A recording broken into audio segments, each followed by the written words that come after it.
I didn't understand it right away. At 18, everything still feels reversible.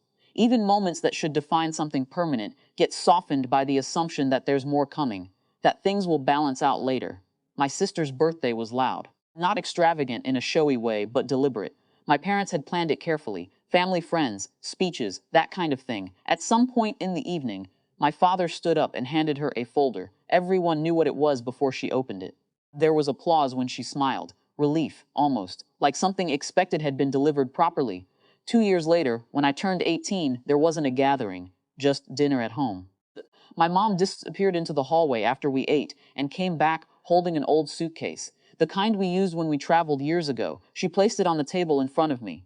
"The world is your trust fund," she said. I laughed, not because it was funny, but because I thought it was. For a second, I thought maybe there was something inside. A gesture layered under the joke. There wasn't. They didn't laugh with me. My father nodded once, like something meaningful had just been said. That was the moment it shifted, not dramatically, not painfully, just quietly. Something settled into place that didn't move again. I didn't argue. I didn't ask why. At 18, you don't always have the language for that kind of imbalance. You just absorb it.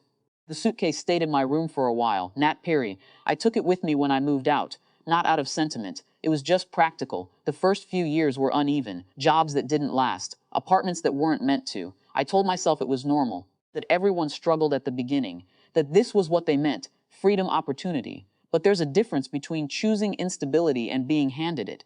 I didn't resent my sister exactly. Not in a way I could name. But I noticed things. The way she spoke about decisions like they were reversible. The way mistakes didn't carry weight for her. She didn't do anything wrong. She just didn't have to think about consequences the same way. For a long time, I thought I was behind. That whatever I was building didn't count because it wasn't visible yet, so I worked, not toward anything specific at first. Quietly, just toward not needing anything from anyone. That became the goal before I even realized it. There wasn't a turning point. No single moment where things clicked, just accumulation, badder choices, slowly. Fewer missteps, a kind of steadiness that didn't look impressive from the outside but felt different internally. Years passed without much contact from my parents. Not a falling out, just distance, calls that stopped happening, updates that weren't shared. I got used to it in the same way I got used to everything else. By adjusting expectations downward until they matched reality, I heard about my sister occasionally.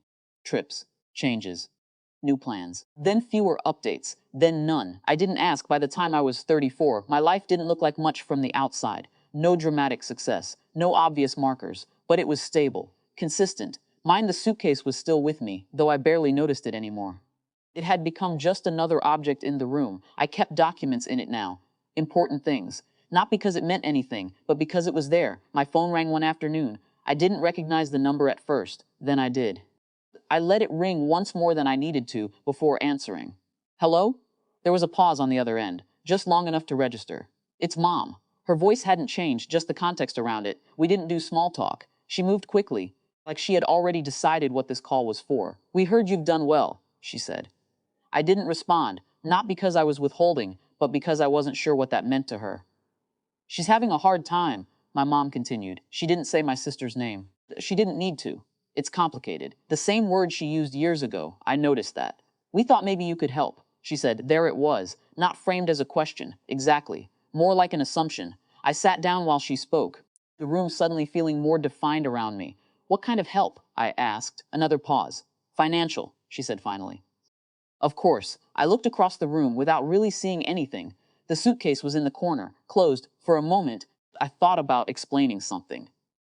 About going back through the years, pointing out the difference between what was given and what was built. But the thought passed quickly. She wouldn't hear it the way I meant it.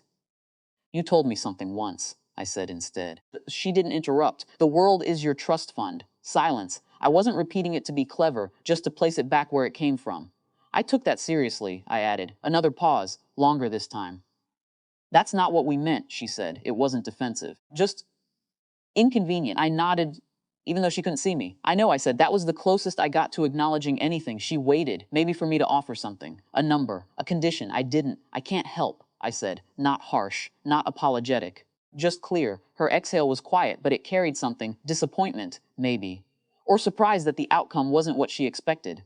"I see," she said. I don't think she did. We ended the call without saying much else. No resolution, no argument. Just an ending that felt like it had been in progress for years. I sat there for a while after, not replaying the conversation, not questioning it, just sitting. Eventually, I stood up and walked over to the suitcase. I opened it. Inside were documents, agreements, records of things I had built piece by piece. Nothing impressive on its own, but together they held weight, not because of their value, because of what they represented. I closed it again and left it where it was. It didn't feel symbolic, just accurate.